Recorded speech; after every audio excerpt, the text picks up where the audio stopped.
ਦੱਸ ਇਹਦੇ ਵਿੱਚ ਕੀ ਪਾਇਆ, ਕਿੰਨਾ ਸ਼ਹਿਦ, ਕੀ ਕਰਦੇ ਹੋ? फटकड़ी पाई है, चीनी पाई है, सारा ये काम है बस। ਕਿੰਨੇ ਰੁਪਏ ਕਿਲੋ ਵੇਚਦੇ?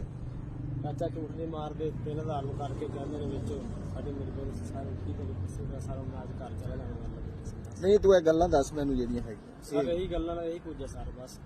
ਇਹ ਸ਼ਹਿਦ ਨਹੀਂ ਹੈਗਾ? ਨਹੀਂ ਸਰ ਮੈਂ ਗਰੀਬ ਬੰਦਾ, ਮੈਨੂੰ ਜਾਣ ਦੇ ਅੱਲਾ ਵਾਸਤੇ ਮੇਰੇ ਤੋਂ ਗਲਤੀ ਹੋ ਗਈ, ਮੈਂ ਦੁਬਾਰਾ। ਇਹ ਧੋਖਾ ਕਿ ਨਹੀਂ? ਧੋਖਾ ਸਰ।